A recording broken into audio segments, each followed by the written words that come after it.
Hello and welcome back to the first of 2024's Parenting ToolBox TV. And today I'd really love to welcome Marianne, Storyland, Storey, not Storyland, I'm reading your thing, it's Marianne Storey, and Liz, of course, my sidekick. Welcome back. Yeah. So just to introduce Marianne, I've known Marianne for, we were just saying about 18 years now, great friend. And then Marianne and I were both together. We were trustees of Dorset Mind. And then Marianne went on to be the CEO of Dorset Mind for many years and is currently, I believe, the chair of the Women's Action Network and does storyline coaching for women, empowering women. So welcome today and thank you for joining us. Thank you. Yeah, it's lovely. Lovely to have you, Marianne. Lovely to meet you as well. Yes, and you, Liz. I've heard Jane said great things about you, so it's great to meet you in person. Likewise. Sort of person. Sort of person with her tree behind us still. I love it. Brilliant. Yeah. So, yeah, we're in the new year, isn't it? And oh, God, we talked about New Year's resolutions, which I don't do. I like to call them intentions. Resolutions seem to go out the window after. But one of the things that people really tend to always do in January is kick the booze, have dry January, or just, say, right, this is the year I'm going to knock it on the head. But for many, that doesn't really follow through, does it? But you two women, I can proudly say, have kicked it for good. Yeah. So how have you gone about doing that? It's incredible, amazing, and I bow down. Oh, well, I would just say, before you say anything, Marianne, I did not do dry January. That's not what got me started on my journey. But I have done lots of dry January type things that I've set up for myself over the years. I've called them things like No November. And I did, I think, Lent, Advent. I do all of them. To the point that my friend used to call me a stopaholic. She used to say that I was addicted to stopping and finding a clean slate to start. So, and it was always to variable kind of, I suppose, with variable results. Sometimes it would be the whole month, sometimes not so much. But so for me, it wasn't dry January that kicked it off, but I'll talk about a little bit more about my story after. But Marianne, what about you? Was dry January on your radar? It ended up being on my radar. I didn't set out to do dry January because I hit my kind of stopping point just before New Year. It was after Christmas, and like so many other people had, used alcohol through the Christmas period I think I was telling myself at the time to enjoy it more. But anyway, I just woke up on the 28th of December 3 years ago and thought, I can't do this anymore. There are too many downsides. So suddenly the balance tipped for me from it being the be all and end all, the great kind of exciting party enhancer, to actually the downsides have now become greater than the upsides. And I signed up with an online community. So I think one of the answers to your question, Jane, in terms of how I've done it, I think I would categorically say that it's very hard to do it without a community of some kind.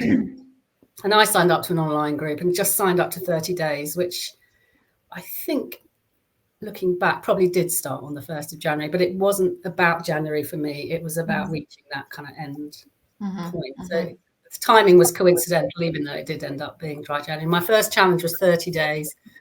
And after 30 days, I felt a lot better and thought, you know what, I reckon I've got another 30 days in me. So I did another 30 days. And then I did a third 30 days, by which time you're so close to 100 days that you think, do you know what, I'll do 100 days. And I think it takes 100 days for you to actually start to feel like what life might be like should you be able to give it up for good. And you feel so much better that you think, actually, the decision to go back now is a completely different decision to the decision you might make at the end of January. Completely different decision. Because like dry January to me, because I'd never done it before. I was totally the opposite to you, Liz. I wasn't a stopaholic. I was just all or nothing. I mean, I was like all. I had stopped before for health reasons, but other than that, I wasn't interested in stopping. I loved it. And it's that slippery slope, isn't it? Then you say, you're all or nothing. It's like just that one drink, just at the end of the day, that one drink. And I think with parents as well, when you've got young children or whatever, it's almost like that. Just take the edge off. I just drink. I've been busy all day. It's just that continual extra glass. Yeah. It's a hard. Yeah. Cool. Sorry, I was going to say it's a really hard one as well, because as parents, that is a huge trigger, the children. But now we are the sandwich generation. So like I'm saying this with my mum here as well. So we're caring for our parents and we're caring for our children. And there are so many different triggers that we could use to take the edge off, as you say, Jane, or to just to numb out sometimes, because it's bloody hard work. Or find that time for me. It's mine. Reconnect with your identity. Yeah. And I used booze like that a lot, Marianne. And again, like you, very much all or nothing. Very much all or nothing. And for me, I realized that I needed to, when I started to put in checks and measures, was when I realized, oh, actually, this isn't great, the way I'm using booze. Prior to that, I was drinking like everybody else in my head. I surrounded myself with people who validated my choices. That's confirmation bias, isn't it? You're saying, here I am, I drink like my mates. I drink like an Irish person. I drink like a feminist. I drink like, somebody who works really hard, a professional. And all of those, like a mum. Yeah, very much like mummy wine time when I had the kids. And I think it took me, unlike you, it took me a long time to do the research around it and read books from people who were speaking the same language as me, not just the binaries of you're rock bottom alcoholic or you're a normal drinker, but the fact that there is this idea of an alcohol use disorder spectrum, and I was actually on it somewhere. Did you find that, or what was it? Just waking up feeling grim for the last time, or had you a knowledge of this life and the choice? No, none at all. No knowledge. What did it for me was shame. Wow. Yeah. And I had increasingly been feeling shame around my drinking, not because of the amount of drinking. I never really had a problem with that. It was about how it made me feel as an individual and the things I did that I just would not have done if I was sober. Like I would text people, call people, have arguments, discussions with people, be pushy or, just a bit unpleasant in a way that was never broke the law, was, naked dancing in the gutter. I just would wake up the next day feeling ashamed of myself. Yeah. And it was the shame that got me in the end. I woke up on the 28th and thought, I do not want to feel this level of shame anymore. I want to feel better about myself. And I knew in my gut that it was related to the drinking. But I'm like you, Liz, in that I don't really subscribe to that whole labeling yourself as an alcoholic. And I've I've experienced all sorts of things during my sober journey because I wanted to really understand, because there's something really interesting for me about the sober community and the way that people support each other. I think it's a really interesting thing to talk about. So within that journey, I did sort of dip in and out of AA. And I find that organisation extraordinarily interesting concept. But apart from that, I just didn't really subscribe to the labelling thing. I'm the same. And I think it's dangerous to suggest that one has to accept that one's an alcoholic before you start questioning your drinking or what you want to do about the drinking or whether. But having said that, during my first and second sort of 30-day stints, I did educate. It was recommended to us that we educated ourselves about. So that's when I first started reading the books. Yeah. And I think there are some really interesting books out there, aren't there? There are. And because I think, Jane, for you, this is really interesting because as a mindset coach, the reason why I am a mindset coach is because I got sober. The reason why I did positive psychology and went on to do the master's is because I got sober. I had the space to study, but I was also driven by what I was finding, as you say, Marianne, in that sober community, where we were supporting one another, where I had cheerleaders who were clapping every 10 days of sobriety, where, like you, I was on a thread called the 100-day thread. So 100 days under my belt. And I was thinking, wow, this is amazing. What can you do now that you've got rid of this habit? because it was a habit. It was a weekly habit. I'd drink during the weekdays, but not every weekday. So you could say, to all intents and purposes, I didn't have a problem. I was running marathons. I was doing all sorts of other things, and highly functioning in the job that I was in. But equally, like you, I would wake up and I would just be so ashamed and cringing. What did I say to that auntie? Or why did I share so much of my personal life with those strangers, or worse still, people who knew me, who vaguely know you? Oh God, you don't, what did I post on social media? Yeah, exactly. So I think I don't really know what I'm saying here, but I just love what you said about the sober community, Marianne, because it did change. It changed me as a human being. It made me kinder. That's what I was saying. I was talking about the mind shift. It was through the sober community that I started to read more They call it quit lit, don't they? Quit lit, yeah. That's, and I read about people I read Annie Grace's This Naked Mind, and I read William Porter's that's the big one. Explained. And then I realized, hold on a second, this is an addictive substance. Yeah. It's not my fault after all. It's partly my fault because it is a personal choice. But equally, you put a highly addictive substance into you, what's your brain going to do? It's going to adapt. It's going to do what it's got to do.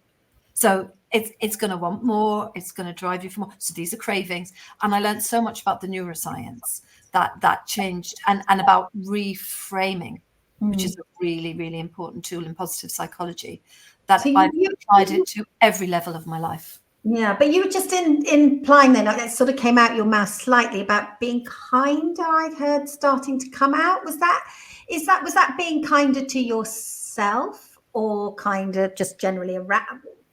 Where were you going with that, Liz? I love that. That's a really good question that you've picked up on there, Jane. Very much the self-compassion piece, very much. And in the sober community I was in, which was Soberistas, that was one of the mainstays. They don't have any rules. There weren't any pillars as such, but the more I engaged with the community, the more I was getting tips about mindfulness, about acceptance and commitment therapy, about ways to because we talk about self-care. For me, self-care was like, play a bit of music, drink a bottle of wine. That was self-care, which was nonsense. So ways to sometimes self-care can be uncomfortable. Yeah. So that self-compassion piece was important, but it was also making me a kind person, because I was invested in these people. So people who were doing the 100-day thread with me, I was invested in their success too. So I knew that they had my back, and as a result, it made me have their back. And as a result, I felt that I was nicer as a person in my own life. It helped me with my parenting. It really did. Yeah. It helped me with my profession. It helped me with my relationships. And it's interesting, isn't it? Because do you think we've almost reached an age where we think enough is enough? Or do you think the younger generation now are on the bandwagon a bit more of not drinking? I mean, there could be something to said. We were in the 80s and noughties, weren't we? Where it was all about indulgence and do you think our generation, I mean, I'm older than you guys, but do you think it's that we've come to a thing where enough is enough? I don't think ours. I don't know about you, Marianne. I'd like to know what you think. It just seems at the moment there's a lot of people. There seem to be more people coming on that bandwagon of like, let's stop drinking. It's let's become. And is it our generation, or is it the younger generation, Maz? I mean, you've got kids in their 20s. How are they setting out on their life when it comes to drinking? Oh, it's such a big question, isn't it? I mean, I see patterns of drinking in my children that I saw in myself, and I have to accept that maybe they learned some of that from me. But also, I mean, the one thing that I've really reflected on a lot during my sober journey is the reasons why we drink in the first place. And I know that doesn't directly answer your question, but I think it does, in the sense that, is this generation of young people thinking differently about themselves than we did when we were growing up? And therefore, are the reasons that we drank the same?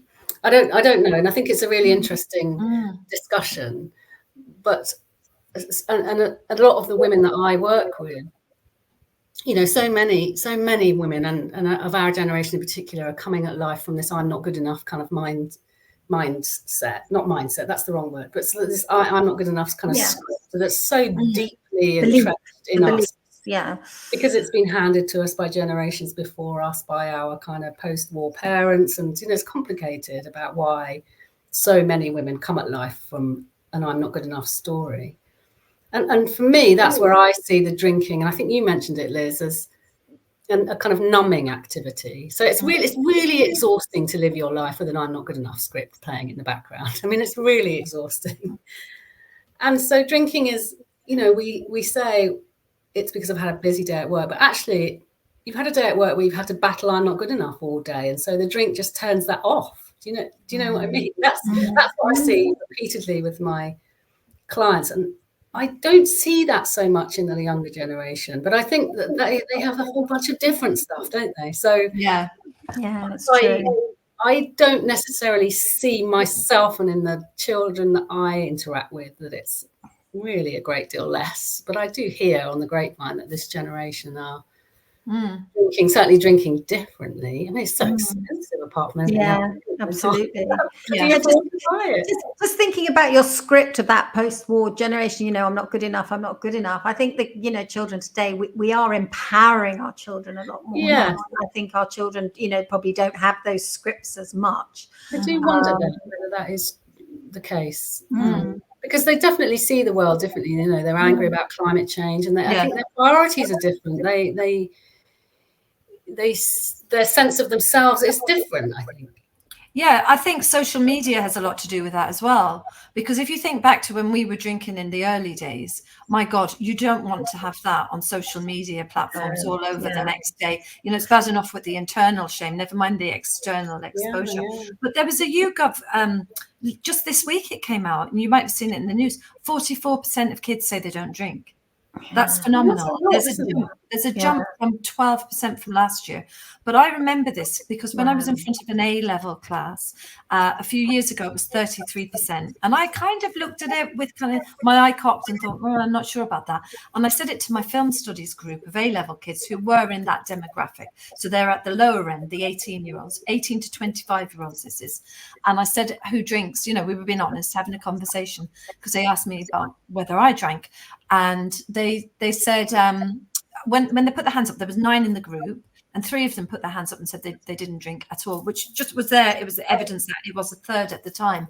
But when I tell students, when I work with them in resilience, or when I work with them in the classroom, that I don't drink, because I'm very open about it, because I think it's a really good thing to share. And especially when I'm talking about habit change, I regularly get a round of applause. And it's not an awkward round of applause, and it's not a mocking, you know, an ironic like we would have probably done when we were 8. Like, yeah, well, good for you. It's a genuine, warm round of applause. Going, yeah, nice one, miss, nice one. And I look at my son's the same age as your daughter, Jane, and he says to me, what he was saying is basically, yeah, it's all well and good. But I would much rather, you know, my mates would rather be able to drive to and from venues.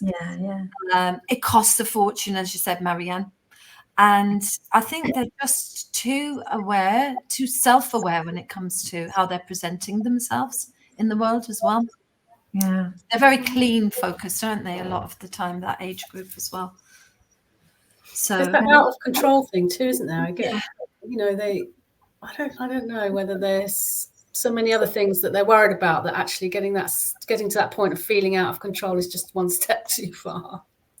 It's interesting, isn't it? So I suppose with me, I don't think I ever had my first drink till I was about 19 or 20, but then I was training as a dancer.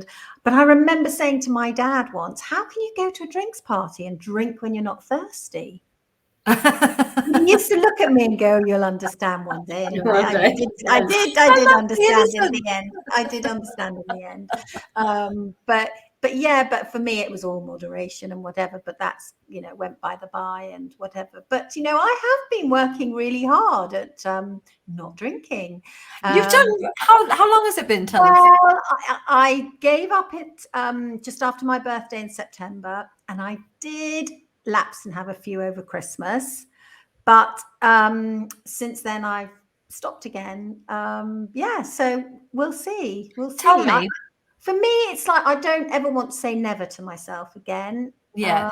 And if I can moderate and just do it on special occasions, and not because I was having a glass of wine every night. I was cooking at 6 o'clock. I deserve it. I've done X, Y, and Z today. You know, it became the habit. Yeah. And so, and I do feel better for it. I have to say, I do feel better for it. I do think it takes. Gone. Sorry, I was going to say, how did you feel when you had that drink at Christmas? Like when you were having it and after, just out of interest, because it is good to observe when you dabble. Absolutely. And to be fair, I think I sipped it and enjoyed it more. Whereas before it would just go down, ready for the next one, go down, ready for the next one. So it was more enjoyable. The little bit of the headache the next day wasn't great, but I was more mindful around it, and I think that's for me. It's having that bit more control around it, which is a first step for me. So I think mindful. I think being mindful. You know, we talk. You know, I teach the kids to eat mindfully, and to and so it was that. You know, I'd sipped it and I enjoyed it. I didn't sip it and go, oh, yuck. It was like, oh, yes. So we'll see where the journey takes me. But it's interesting. Am I, talking about people being on the bandwagon to give it a go? We'll see in 6 months' time where I'm at with that. So interesting. It's amazing. Marianne, what for you now? Are you in a community, a sober community, or what do you do now to kind of keep yourself, or is it something that's even on your radar anymore? Because I sometimes forget, when it's a soberversary, I'm like, oh, February's coming up. For me, it's going to be years. I think the big milestone for me was around 2 years, which is really then when I just lost interest in counting the days, and it was just nothing to me anymore. But I did celebrate 1,000 days, and I have just sort of noted 3 years. But yay! Well, no, I do think celebration is good. Any excuse for another bit of a celebration. Yes, but I think 2 years. It took me 2 years to become the person I thought I was trying to be when I was drinking. Wow, I love that. And I do think it takes that long. So if I was to sort of mentally map a timeline, I reckon the first 30 days is that really acutely difficult phase where you need that really tight-knit community. And our group was small. It was 10 of us, and we were absolutely accountable to each other. We were not going to let any one of us drop off that 30 days. And we had to do an accountability post twice a day in our group chat. And that's what got us. So there's that kind of acute phase. And I think once you get past 100 days, you start to feel the kind of physical benefits, don't you? Like you sleep so much better. Yeah. And I think over the next year was a real opportunity for me to start to do some personal growth around why was I drinking? What was it I was trying to numb? Who am I without the drink? Just reframing, you use that expression, reframing those things like why do I feel like I need the booze to have a good time, or why, and we experimented where I would still go to the pub with my husband, but I'd have a non-alcoholic beer, and that whole year of kind of discovery. And then when I think 2 years, it just becomes so you learn new ways of being and living and thinking. Yeah. So we had a series of dinner parties over the summer. It was really interesting. I think you might have mentioned this, just observing people drinking, and without fail, I was having more fun at the end of the evening than any of the drinkers, who by midnight were slurring their words, starting to argue with each other, nodding off at the table, having to get up to go to the toilet, wanting to go to the shops to buy fags. Yeah, they weren't enjoying all that anymore. But it's interesting. That for me means like I just have no interest in this anymore, because I don't know. It just it's fascinating, isn't it? But it's also on the flip side is, as you mentioned, going to the pub, and when you're around friends and they're like, well, why aren't you having a drink? Oh, go on, just one. Well, you have to go through it. It's not about my husband knowing, it's I don't want one. It's that flip side, isn't it? People sort of and people become real pushers. I was a pusher. Well, Yeah. so was I. Yeah. So was I. I mean, I would have been awful if any of my friends saw me. I would have been awful. And, but I think if you're ready, if you're forearmed, then you know. So this is where dry January, I think, is great, because you can say, I'm doing dry January, right? Yes, so people are not going to question you. They're going to say, okay, fair enough. You can have a little moan as well if you want to share. Yeah. You can bond over your moaning. You can say, oh, yeah, it's awful, isn't it? Desperate. Why are we doing it in January and it's so dark and dreadful? Blah, de, blah. So you can do that. The other lies I would have would be things like, oh, sometimes people will, well, not now. I don't have this anymore. People don't go, oh, you're not pregnant, are you? No, slightly too old for that. But you could, I used to say, you know, I'm on antibiotics, you know, in the early days. But then I started to get really bullshit about it. And you shouldn't have to justify. Yeah, why am I doing? I remember my brother-in-law, he said to me, why are you not drinking? Would you not drink for your birthday? Would you not drink when you go on holiday? And I said, would you say to somebody who's given up fags, would you not have one cigarette for Christmas? Yeah. Would you not have one? So it's not, or if it was like hard drugs, would you not just have one little line? No. This is it.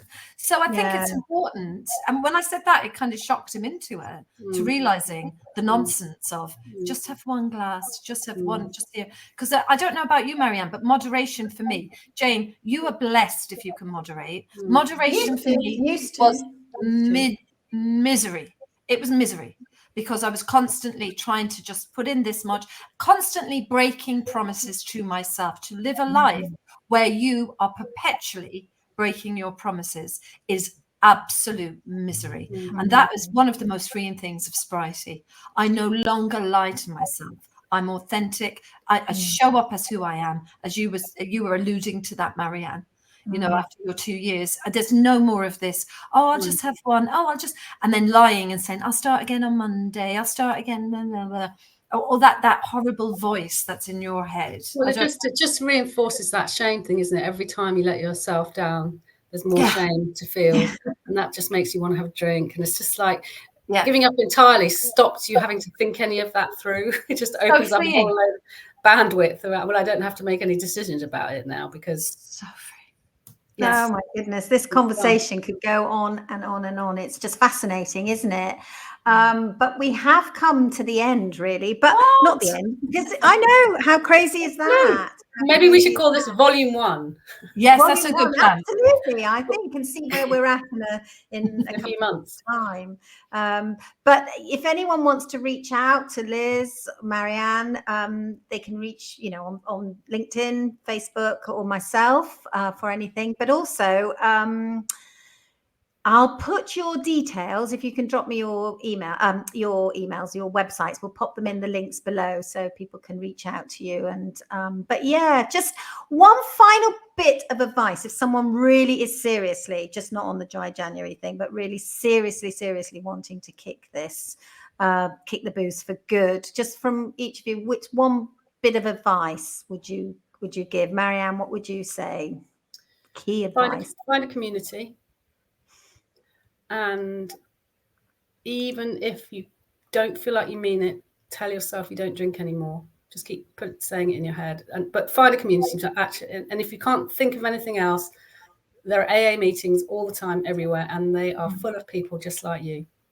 We all think that AA is full of weirdos and, you know, homeless alkies. You will walk through the door. You will never ever experience support and love and care like it, and it gives me goosebumps just saying that. And I don't go regularly anymore, but I know that if you're desperate, just walk through the door and you will be held. Oh, amazing. And it's an extraordinary experience. Amazing. Thank you. And Liz, what would your mine would be? Find the sober sphere. So I would say get on Instagram, follow every sober account that you can get your hands on. I'm at Sunrise Sobriety, but I just don't post about just sobriety. And I would say get yourself a copy of some of the Quit Lit that's out there, whether you do it in an audio book or whether you listen to some of the sober podcasts. Again, I do the sober podcast, I do a Rise podcast. But if you just Google in your app, your podcast app, sober podcast, you'll get loads, and then you decide. But the book I would recommend is Annie Grace, This Naked Mind, and I would recommend William Porter, Alcohol Explained, and Julia Carson, Sober Positive, and one more, The Unexpected Joy of Being Sober by Kath Gray. That all 4 of those are really good for flipping your mindset and making you realize you're not alone. And reach out to us. 100%. Yeah, brilliant. Well, again, those books, again, I'll pop them in the links in the comments below. But really, thank you so much for your honesty, sharing your experiences. It's been fantastic. So thanks. And we will have volume 2. Did we say volume 2? No. Let's do volume 2. Yeah, let's do it. Episode 2. That was love amazing. it. Lovely to meet you, Marianne. And you. Take care, and we'll see you soon. See you soon. Bye for now. Thanks, Bye for now. Bye. Bye.